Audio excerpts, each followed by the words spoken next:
আসসালামু আলাইকুম, welcome everyone two মধুর বিদ্যালয়। প্রিয় এইচএসসি শিক্ষার্থী, আমরা আজকে ইংরেজি দ্বিতীয় পত্রের ওয়ার্ডস অ্যান্ড ফ্রেজের উপর ক্লাস করব এবং এই ক্লাসটা যদি প্রথম থেকে শেষ পর্যন্ত করো, এইখানে 5-এ 5 পাওয়া কোনো বিষয় হবে না তোমার জন্য। তো আমরা কথা না বাড়িয়ে ডিরেক্ট ক্লাসে যাই, দেখা যাক যে আমাদের ক্লাসটা আজকে কীভাবে সাজানো হয়েছে। দেখেন, আজকের গ্রামারটার নাম হচ্ছে ওয়ার্ডস অ্যান্ড ফ্রেজ। এটা হচ্ছে আমাদের অ্যান্সার টু দ্য কোশ্চেন নং 3। এটা আমাদের 3 দাগে আসবে এবং এটার মার্কস হচ্ছে কত? 5। আর আমি তোমাদেরকে বলছি যে এই আজকের ক্লাসটা করার পরে এই ওয়ার্ডস অ্যান্ড ফ্রেজ গ্রামারে 5-এ 5 তোমরা পরীক্ষায় পাবাই পাবা, ঠিক আছে?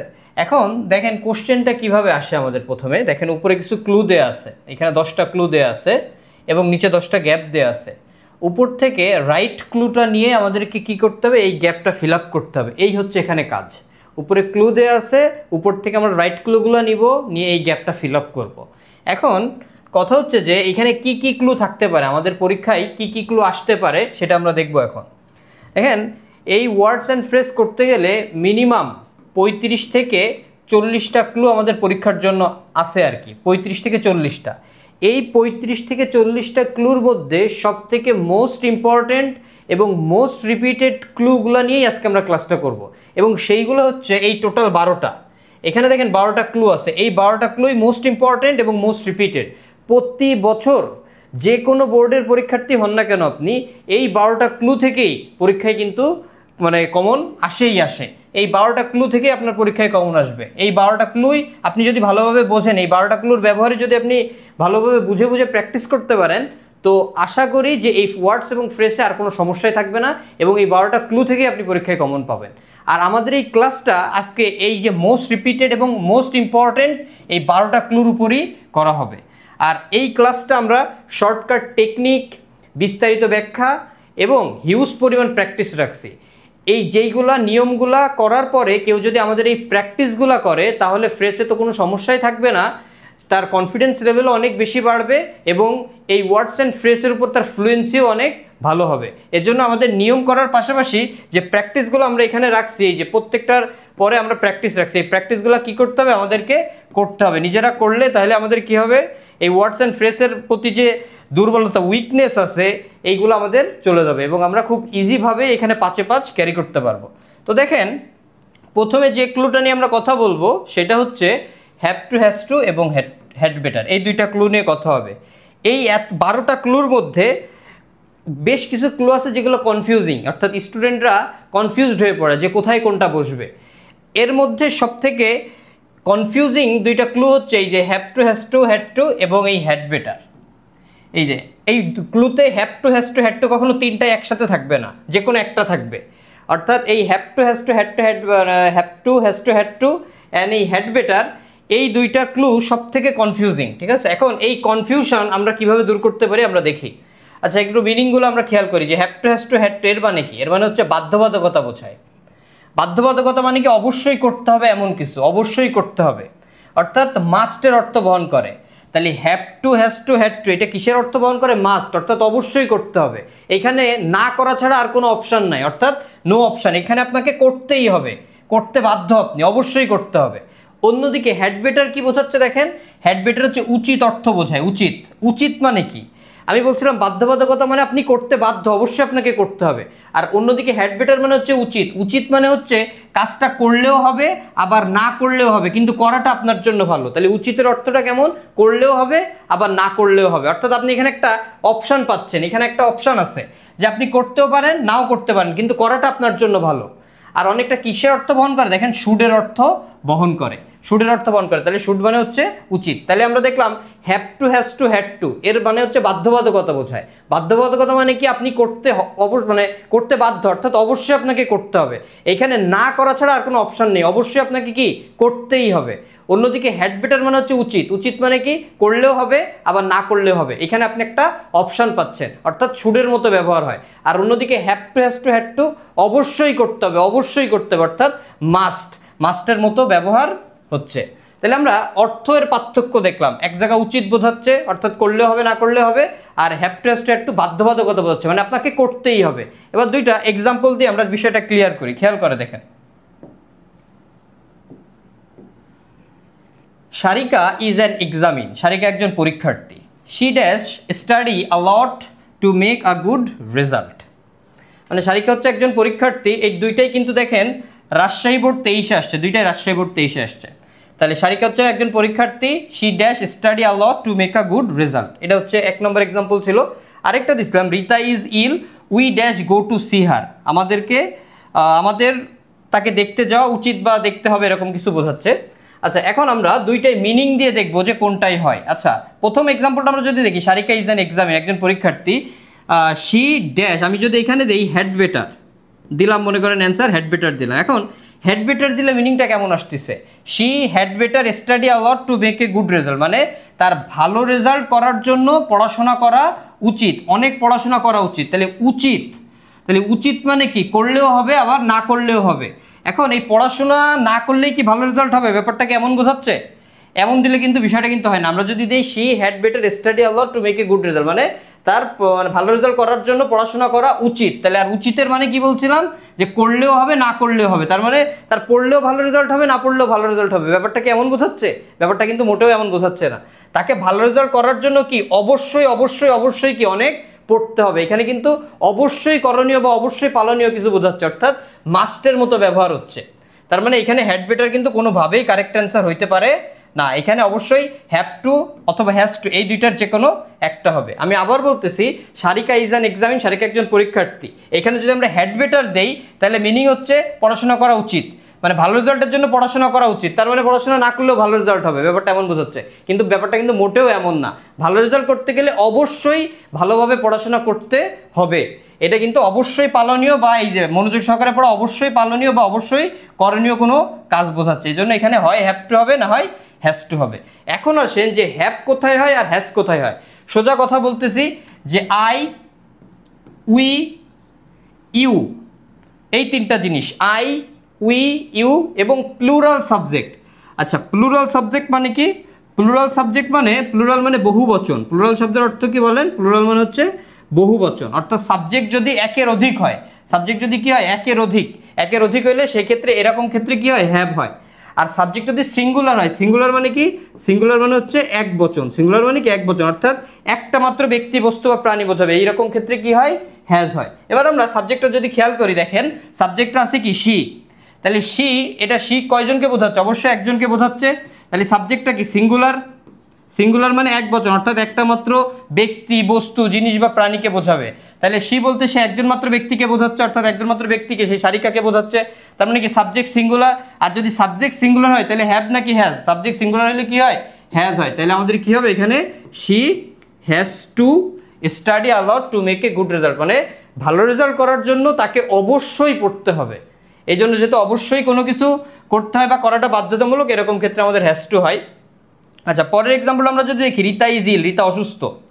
We dash go to see her, মানে আমাদের উচিত তার সাথে কি করা? মানে তাকে দেখতে যাও, আমাদের উচিত তাকে দেখতে যাও। দেখেন এখানে কিন্তু বাধ্যবাধকতার কোনো কিছু বোঝাচ্ছে না। আগেরটা যেরকম বোঝাইছিল যে এইটার জন্য, অর্থাৎ ভালো রেজাল্টের জন্য অবশ্যই পড়তে হবে, এরকম বোঝাইছিল, কিন্তু এখানে কিন্তু তেমন কিছু বোঝাই নাই। তাহলে এরকম ক্ষেত্রে কি হবে? Had better. একটু কথা বলি, দেখেন আমরা যদি এই দেখেন দুইটাই কিন্তু রাজশাহী বোর্ডে আসছে। এখন আমরা যদি একটার অ্যান্সার ফাইন্ড আউট করতে পারি যে একটাই হ্যাজ টু হচ্ছে, তার মানে অপর যে সেন্টেন্সটা আছে ওইখানে কিন্তু অবশ্যই কি হবে? হ্যাড বেটার হবে। আর আপনি যদি দুইটা কম্পেয়ার করলে দেখা যাচ্ছে যে কোনটাই সব থেকে আবশ্যকীয় ব্যাপার, এটা আমরা দুইটা সেন্টেন্স কম্পেয়ার করলেই বুঝতে পারতেছি। দেখবেন যে এটাই কিন্তু আবশ্যকীয় একটা ব্যাপার বোঝাচ্ছে, এই জন্য এরকম ক্ষেত্রে হ্যাজ টু, আর দ্বিতীয়টার ক্ষেত্রে কি হবে? Had better. আরও একটা এক্সাম্পল আছে আপনাদের জন্য, খেয়াল করি। দেখেন পরের যে এক্সাম্পলটা, এখানেও দুইটা ক্লু আছে, হ্যাভ টু, হ্যাজ টু, আর এখানে আছে হচ্ছে হ্যাড বেটার। এখন খেয়াল করেন কোথায় কোনটা হবে। আমরা এরকম ক্ষেত্রে এটাও কিন্তু দেখেন একই বোর্ডে আসছে, ঢাকা বোর্ড 23। আগে দুইটা পড়বো, তাহলে আমাদের কনফিউশনের জায়গাটা থাকবে না। দুইটা যদি ভালোভাবে পড়ি তাহলে আমরা দেখব টাইম ইজ ভেরি ভ্যালুয়েবল, সময় অনেক বেশি মূল্যবান। We dash utilize time properly. এখন আপনি যদি ধরেন এখানে হ্যাড বেটার দিলেন, তাহলে মিনিংটা কি দাঁড়াচ্ছে? আমাদের উচিত সময়ের যথাযথ ব্যবহার করা। আর উচিতের অর্থ কেমন ছিল? যে উচিত অর্থ ছিল যে করলেও হবে না করলেও হবে, এই যে করলেও হবে আবার না করলেও হবে। এখন আপনি যদি খেয়াল করেন যে তাহলে মিনিংটা দাঁড়াচ্ছে যে আমাদের সময়ের যথাযথ ব্যবহার করলেও হবে না করলেও হবে, ব্যাপারটা তাই দাঁড়াচ্ছে। আচ্ছা, এবার পরের এক্সাম্পলটা খেয়াল করি। ইট ইজ উইন্টার, এখন শীতকাল বা এখন শীত। You dash buy a coat, তোমার একটা কোট কেনা উচিত। এখন আমরা যদি দুইটা সেন্টেন্স কম্পেয়ার করি, কম্পেয়ার করলেই কিন্তু আমরা বুঝতে পারতেছি কোনটা আবশ্যকীয়তা বোঝাচ্ছে আর কোনটা আবশ্যকীয়তা বোঝাচ্ছে না। এখন দেখেন সময় খুবই মূল্যবান, আমাদের এই সময়ের যথাযথ ব্যবহার করতেই হবে, করা উচিত বলে সময়ের যথাযথ ব্যবহার না করলেও হবে, ব্যাপারটা এমন বোঝাচ্ছে, কিন্তু সময়ের ব্যাপারটা কিন্তু তাই না, ঠিক আছে? এই সময়ের ব্যবহার যথাযথ আমাদের কি করতে হবে, করতে হবে। এখন এখানে হ্যাভ টু হবে নাকি হ্যাজ টু হবে আমরা একটু দেখি। সাবজেক্ট কি আছে, সাবজেক্ট হচ্ছে উই আছে, খেয়াল করেন তো, দেখেন তো এখানে উই বলে দিছিলাম কিনা, এই যে উই, আর উইর পর কি হয়, উইর পর হচ্ছে হ্যাভ হয়। তাহলে এই যে আমরা উই, এই উইর পরের জন্য আমরা এখানে কি দিছি, we have to utilize time properly. তাহলে একটার অ্যান্সার যদি আমরা ফাইন্ড আউট করতে পারি, তাহলে অপোজিট যে অ্যান্সারটা থাকবে সেখানে অবশ্যই কি হবে, হ্যাড বেটার। দেখেন এটা উচিত অর্থ বোঝাচ্ছে, it is winter, you had better buy a coat, তোমার একটা কি কেনা উচিত, কোট কেনা উচিত। তাহলে আমরা যখন এরকম কনফিউশন তৈরি হবে তখন দুইটা সেন্টেন্স আমরা আলাদা আলাদাভাবে পড়বো, আর তারপরে বোঝার চেষ্টা করবো যে কোনটা আবশ্যকীয় কাজ আর কোনটা আবশ্যকীয় কাজ নয়। এটা বুঝতে পারলে আমরা অ্যান্সার খুব ইজিলি দিতে পারবো।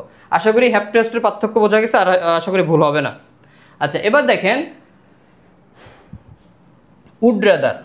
উড রাদারের ক্ষেত্রে কি বলা হয়েছে, উড রাদারের ক্ষেত্রে বলা হয়েছে দুটি কাজের মধ্যে অধিক পছন্দনীয় কাজের পূর্বে উড রাদার বসে। এত কিছুর দরকার নাই, শুধু একটা কথাই মাথায় রাখবো, একটা কথাই মাথায় রাখবো। সে কথাটা কি, সেটা হচ্ছে দেন থাকলেই উড রাদার, দেন থাকলেই কি উড রাদার, এই একটা কথা, দেন থাকলেই উড রাদার। সবাই মাথায় সেট করে নি, দেন থাকলেই কি হবে বলেন, দেন থাকলেই উড রাদার হবে। এই যে দেন থাকলেই উড রাদার, দেন থাকলেই কি, দেন থাকলেই উড রাদার, এই যে দেন থাকলেই উড রাদার, আর কিছু দেখার দরকার নেই। এই যে দেন আছে উড রাদার বসাবো, দেন আছে উড রাদার বসবে, দেন আছে উড রাদার বসবে, তার মানে সব জায়গায় অ্যান্সার কি হচ্ছে, অ্যান্সার হচ্ছে উড রাদার, অ্যান্সার উড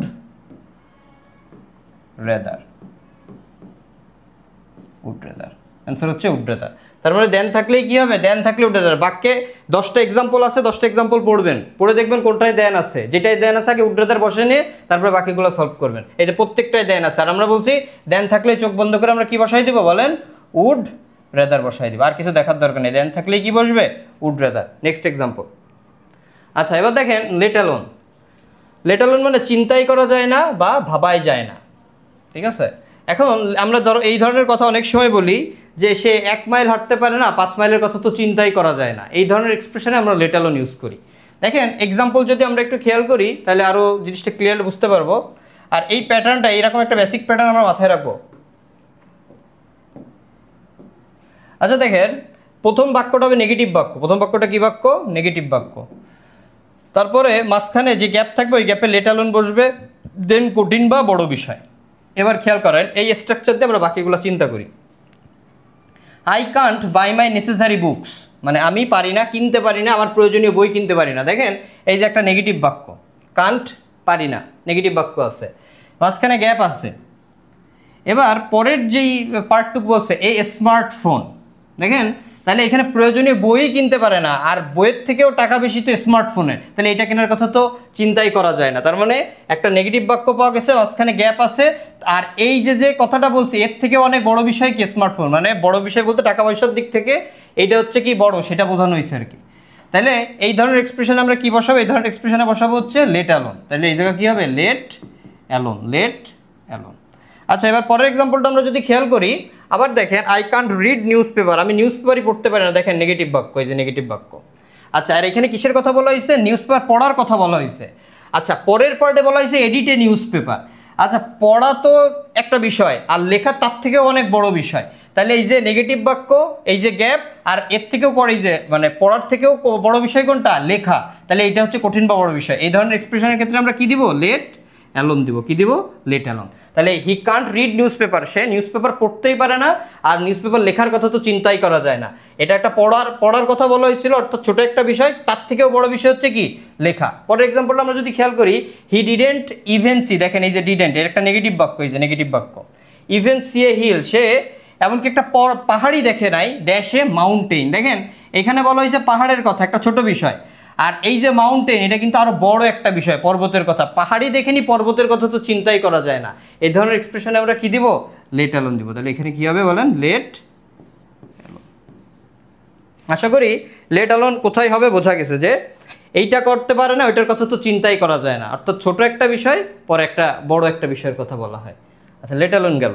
এবার দেখেন কি আছে, হোয়াট ইফ আর what's it like, would you mind. আমি এটা নিয়ে কথা বলবো, তার আগে কিছু জিনিস একটু লিখে নেই আমরা।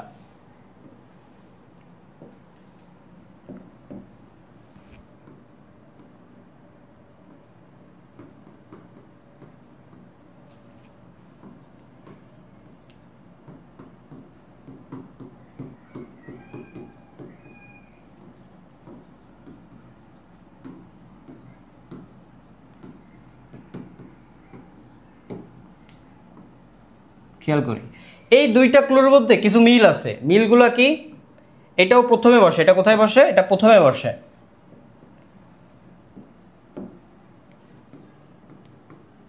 এটা কোথায় বসে? এটা বাক্যের প্রথমে বসে। এটাও বাক্যের প্রথমে বসে,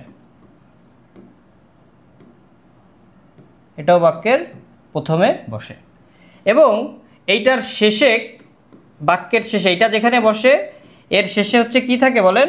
কোশ্চেন মার্ক থাকে। এটার শেষে কি থাকে? কোশ্চেন মার্ক থাকে।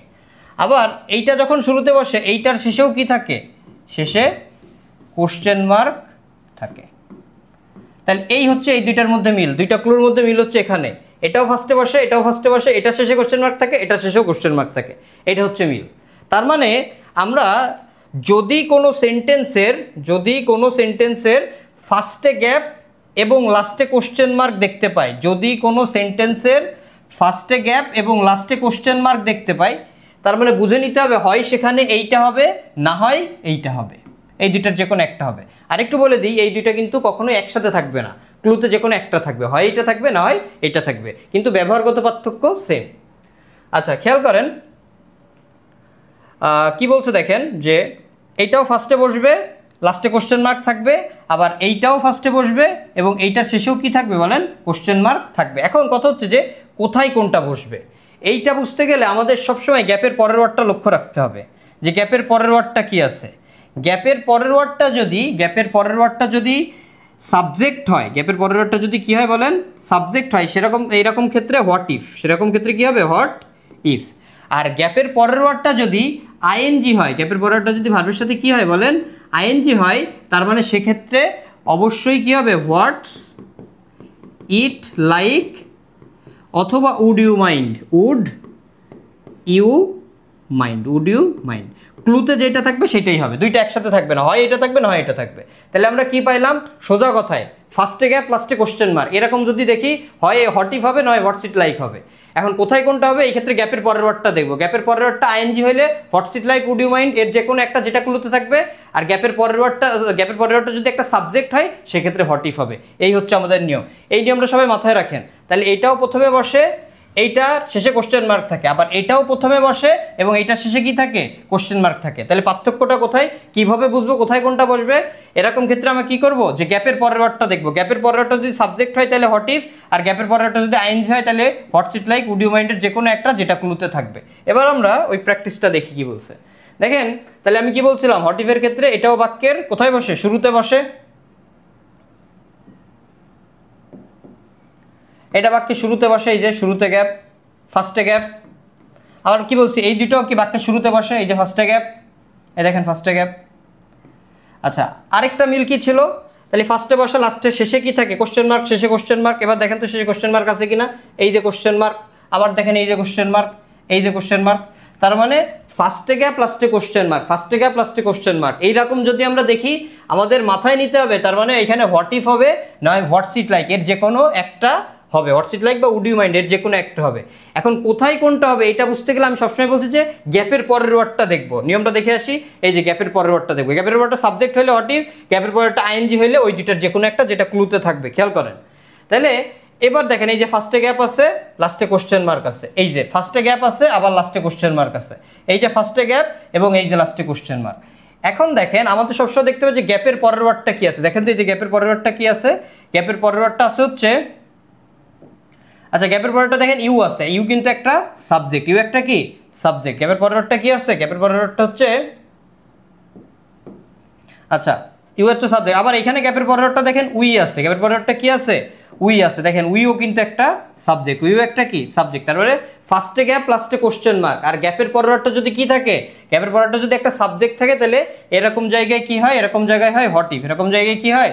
What if, what if. আবার দেখেন ফার্স্টে গ্যাপ লাস্টে কোশ্চেন মার্ক, ফার্স্টে গ্যাপ লাস্টে কোশ্চেন মার্ক, আর গ্যাপের পরেরটা কি আছে, উই আছে একটা সাবজেক্ট, তার মানে এরকম ক্ষেত্রে কি হবে, হোয়াট ইফ হবে। এবার পরে এক্সাম্পলটা খেয়াল করি, দেখেন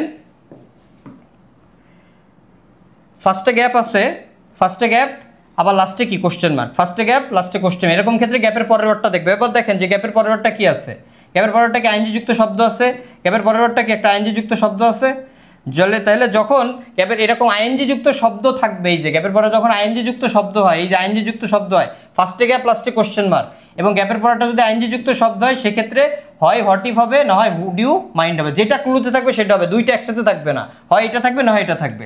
তাহলে আমাদের এখানে হবে হচ্ছে হোয়াটস ইট লাইক, আর এটাই আমরা কি দিব, would you mind, would you mind. ক্লুতে আমি বারবার বলছি এই দুটো কখনো একসাথে থাকবে না, হয় এইটা থাকবে না হয় এটা থাকবে, কিন্তু ব্যবহার এক, ফার্স্টে গ্যাপ লাস্টে কোশ্চেন মার্ক, গ্যাপের পরে একটা আইএনজি হইলে এটা, আর ফার্স্টে গ্যাপ লাস্টে কোশ্চেন মার্ক, গ্যাপের পরে একটা সাবজেক্ট হইলে হোয়াট ইফ, এই হচ্ছে কথা।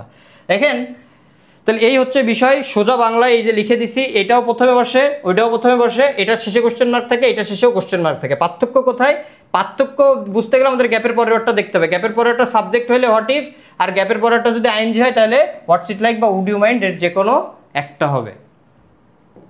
আচ্ছা এবার দেখেন পরেরটা কি বলছে, what does dot dot look like, আরেকটা বলছে হোয়াটস ডট ডট লাইক। এই ক্ষেত্রেও আমি বেশ কিছু জিনিস একটু আপনাদের লিখে দেই।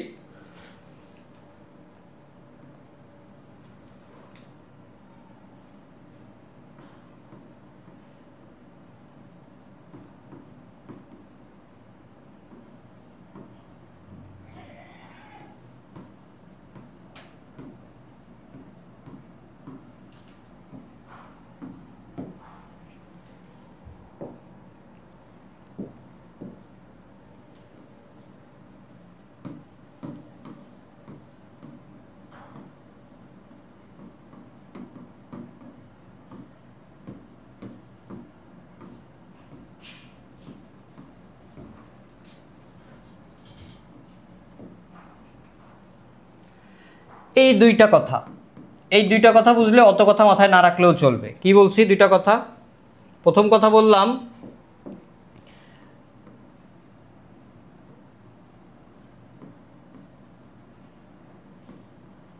খেয়াল করেন, যেহেতু আগে ক্লুগুলো দেখে আসি, দুইটা পার্ট আছে এর, এখানে কয়টা পার্ট দেখেন তো, এখানে হচ্ছে দুইটা পার্ট, হোয়াট ডাজ একটা পার্ট আর ডট ডট লুক লাইক একটা পার্ট, আবার এখানে হোয়াটস একটা পার্ট আর লাইক কিন্তু আরেকটা পার্ট, দুইটা পার্ট, তার মানে আমাদের গ্যাপ থাকবে দুইটা। এই যে কোশ্চেন যদি খেয়াল করি তাহলে বুঝতে পারবো আমরা। আচ্ছা খেয়াল করেন, এই যে ফার্স্টে গ্যাপ আছে, আবার এই ডট ডট ডট এখানে বেশ কিছু লেখা আছে, আবার লাস্টে দেখেন আরেকটা গ্যাপ আছে, আবার দেখেন এই যে একটা গ্যাপ আছে, এই যে ডট ডট ডট কিছু আছে, আবার এখানে গ্যাপ আছে, দুইটা গ্যাপ, যেহেতু দুইটা পার্ট, আবার ওইটাও সেম, এই যে দুইটা পার্ট, এই যে একটা গ্যাপ, এই যে একটা গ্যাপ, মাঝখানে ওয়ার্ড আছে, আবার এটাও দেখেন ফার্স্টে গ্যাপ আছে, ডট ডট ডট, এই যে, তার মানে দুইটা গ্যাপ থাকবে। এটা শর্টকাট বুঝতে গেলে আমাদেরকে কি করতে হবে, আমাদেরকে দেখতে হবে যে গ্যাপের মাঝখানে যেই জিনিসটার কথা বলা আছে সেটা চোখে দেখা যায় কিনা, চোখে দেখা যায় কিনা, ধরা যায় কিনা, স্পর্শ করা যায় কিনা। এইরকম জিনিস যদি হয়, মাঝখানে যে বস্তুটার কথা বলতেছে সেটা দেখা যাবে, ছোঁয়া যাবে, স্পর্শ করা যাবে, এইরকম যদি জিনিস হয় সেক্ষেত্রে আমাদের অ্যান্সারটা হবে, সেক্ষেত্রে দেখেন অ্যান্সারটা কি হবে, what does dot dot dot look like, what does dot dot কি লুক লাইক। আর মনে করেন ফার্স্টে গ্যাপ আছে, আবার এইখানেও গ্যাপ আছে, লাস্টে কোশ্চেন মার্ক আছে, আর মাঝখানে এমন একটা বস্তু আছে যেটা অনুভব করা যায়, ধরা যায় না, ছোঁয়া যায় না, দেখা যায় না, শুধু আপনি কি করতে পারবেন, অনুভব করতে পারবেন। এইরকম হইলে হবে হচ্ছে হোয়াটস ডট ডট ডট লাইক, হোয়াটস ডট ডট লাইক। এতটুকু একটু বোঝার চেষ্টা করেন। তাহলে দুইটা গ্যাপের মাঝখানে যদি এমন কোনো বস্তু যেটা ধরা যায়, ছোঁয়া যায়, দেখা যায়, সেই ক্ষেত্রে what does dot dot look like. আর দুইটা গ্যাপের মাঝখানে যদি এমন কোনো বস্তু যা ধরা যায় না, ছোঁয়া যায় না, দেখা যায় না, শুধু অনুভব করা যায়, এরকম ক্ষেত্রে কী হবে, হোয়াটস ডট ডট লাইক। এই জাস্ট এই একটা বেসিক প্যাটার্ন মাথায় রাখেন। এবার আমরা ডিরেক্ট নিয়মে চলে যাই। দেখেন কি বলছে, যদি মাঝখানের বস্তুটা আমরা যদি খেয়াল করি, the national flower of Bangladesh dash, তাহলে এইখানে ন্যাশনাল ফ্লাওয়ারের কথা বলা হয়েছে, ন্যাশনাল ফ্লাওয়ার। তাহলে আমি বলছি যে সবসময় আমরা এই মাঝখানে দুইটা গ্যাপের মাঝখানে যে নাউন আছে সেই জিনিসটা দেখব। এই যে এখানে নাউনটা কি আছে, the national flower of Bangladesh, বাংলাদেশের জাতীয় ফুল। তাহলে বাংলাদেশের জাতীয় ফুল কি ধরা যায়, ছোঁয়া যায়, আবার দেখাও যায়। তাহলে মাঝখানে যদি এমন কোনো বস্তু হয় দুইটা গ্যাপের মাঝখানে যা ধরা ছোঁয়া দেখা যায়, এরকম ক্ষেত্রে কি হয়, what does dot dot look like. তাহলে আমাদের এখানে অ্যান্সার কি হবে, হোয়াট ডাজ ডট ডট কি লুক লাইক।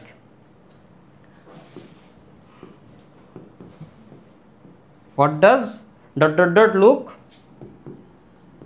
লাইক। আচ্ছা, এবার আমরা পরের এক্সাম্পলটা দেখি, ড্যাশ অ্যান্ড এলিফ্যান্ট ড্যাশ। দেখেন দুইটা গ্যাপের মাঝখানে একটা নাউন আছে, নাউনটা হচ্ছে এলিফ্যান্ট। তাহলে এলিফ্যান্ট কি ধরা যায়, ছোঁয়া যায়, দেখা যায়। আমি বলছি দুইটা গ্যাপের মাঝখানে যদি এমন কোনো বস্তু হয়, দুইটা গ্যাপের মাঝখানে যদি এমন কোনো বস্তু হয় যা ধরা ছোঁয়া, ধরা যায়, ছোঁয়া যায়, ধরা যায়, ছোঁয়া যায় এবং দেখা যায়, এমন কোনো বস্তু হলে what does dot dot look like.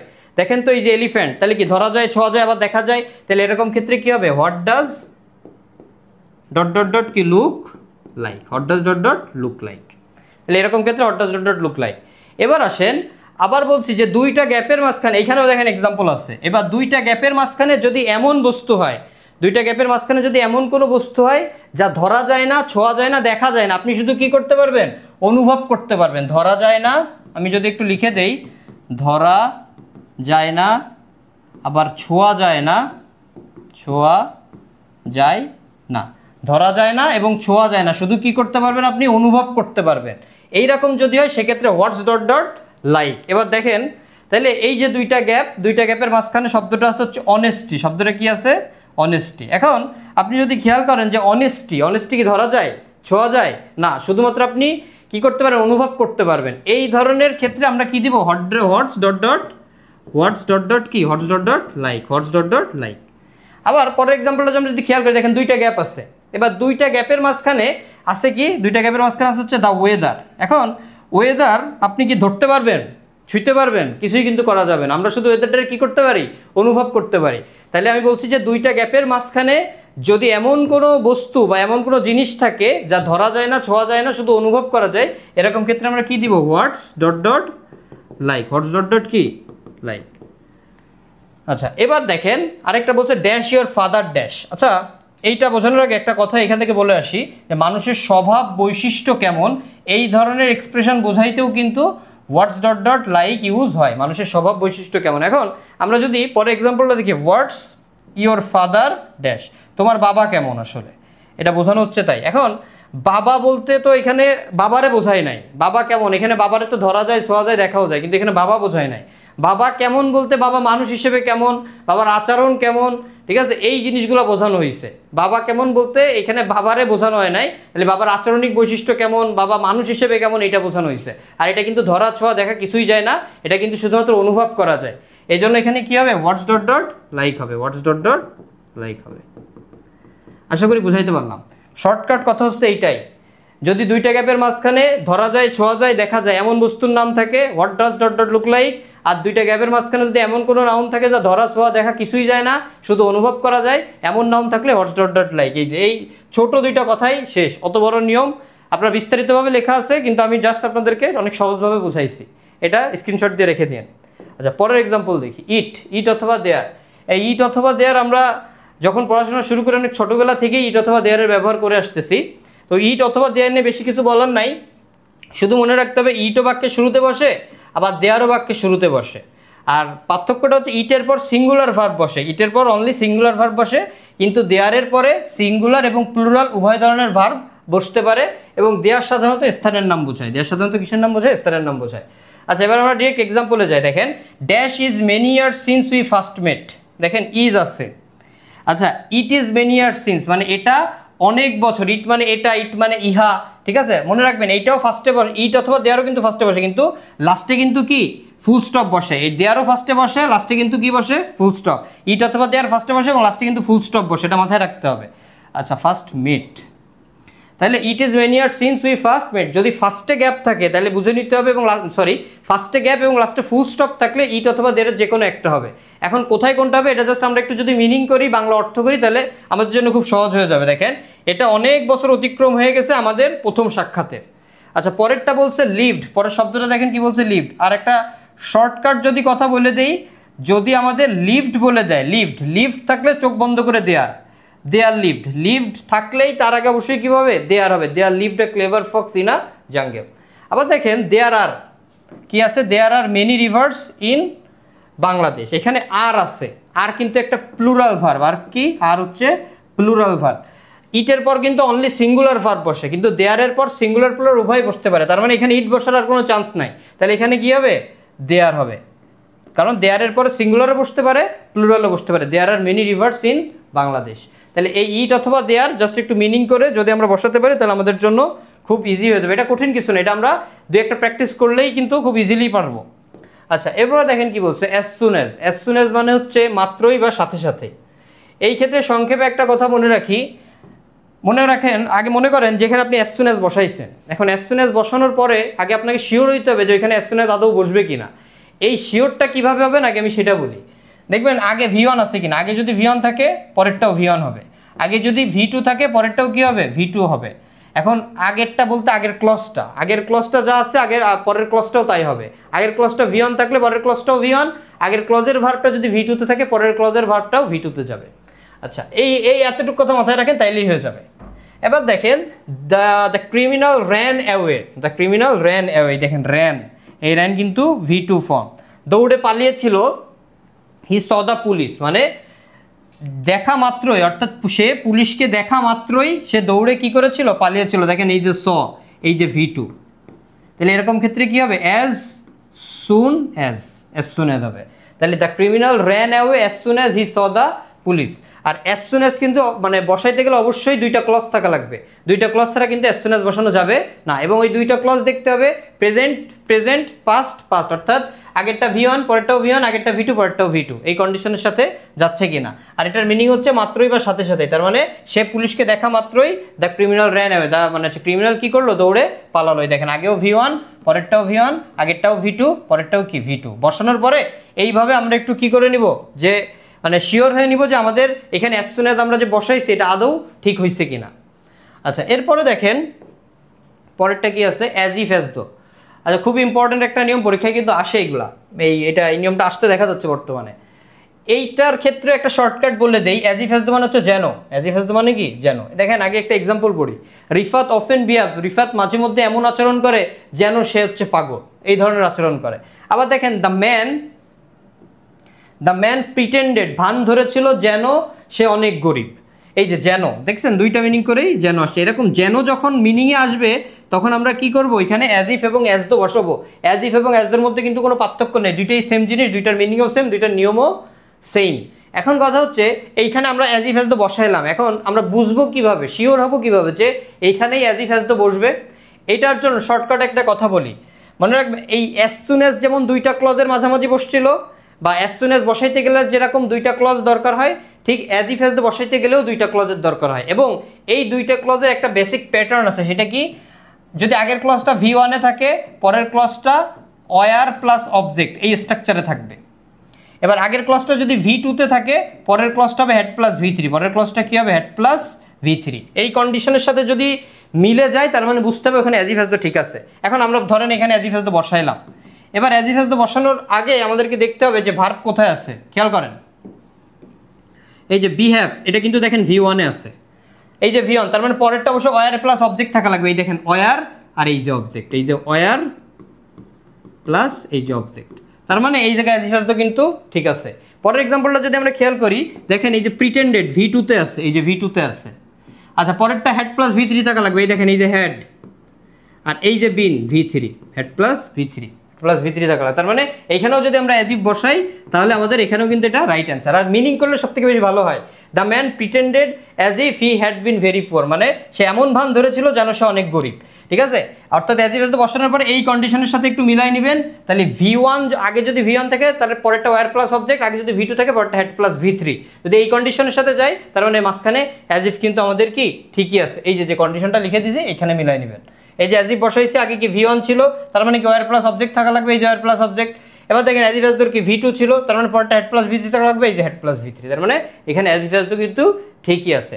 আশা করি অ্যাজ ইফ অ্যাজ দোর পার্থক্য বোঝা গেছে। এবার হচ্ছেন ওয়াজ বর্ন মানে কি, ওয়াজ বর্ন মানে হচ্ছে জন্মগ্রহণ করেছিল। এই ওয়াজ বর্ন খুব সহজ একটা ক্লু। যেই সেন্টেন্সের সালের নাম, সাল, স্থান, পরিবার ইত্যাদি উল্লেখ থাকে সেক্ষেত্রে আমাদের এখানেই কি হয়, ওয়াজ বর্ন হয়। যেমন he dash in Churulia of West Bengal, দেখেন চুরুলিয়া অফ ওয়েস্ট বেঙ্গল, এখানে কি একটা স্থানের নাম উল্লেখ আছে। আর যদি যেখানে স্থানের নাম উল্লেখ থাকে সেখানে কি হয় বলেন, ওয়াজ বর্ন। তাহলে একটা কথা মনে রাখবেন, সাল থাকতে পারে, স্থান থাকতে পারে, আবার হচ্ছে পরিবার এই কথা উল্লেখ থাকতে পারে। যেখানে এই তিনটা জিনিসের নাম উল্লেখ আছে সেখানে অবশ্যই কি হবে, ওয়াজ বর্ন হবে। তাহলে আমরা দেখলাম এই 12টা ক্লু, এই 12টা ক্লুই হচ্ছে সবথেকে মোস্ট ইম্পর্টেন্ট এবং মোস্ট রিপিটেড ক্লু। যে ক্লুগুলো থেকে প্রতি বছর এই ক্লুগুলো থেকে কিন্তু আমাদের কোশ্চেন আসে। আর আজকের এই ক্লাসটা কিন্তু আমরা পুরো বেসিক থেকে একদম শেষ পর্যন্ত করছি। আর যে স্টুডেন্ট আমাদের এই বেসিক থেকে এই ক্লাসটা শুরু করবে তার এই ওয়ার্ডস এবং ফ্রেজে আর কোনো সমস্যাই থাকবে না। আর এই যে প্রত্যেকটা নিয়মের শেষে দেখবেন আমরা কিন্তু প্র্যাকটিস দিয়েছি। এই প্র্যাকটিসগুলো আপনি যদি বুঝে বুঝে করতে পারেন তাহলে আপনার কনফিডেন্স বাড়বে, আপনার ফ্লুয়েন্সি আসবে এবং দেখা যাবে যে সর্বোপরি আপনার কোনো সমস্যাও আর হচ্ছে না এবং এখানে 5 পথ আপনি খুব সহজেই কী করতে পারবেন, নিশ্চিত করতে পারবেন। তো ভিডিওটা আজকে এ পর্যন্তই, ইনশাল্লাহ দেখা হবে নেক্সট ভিডিওতে। আল্লাহ হাফিজ।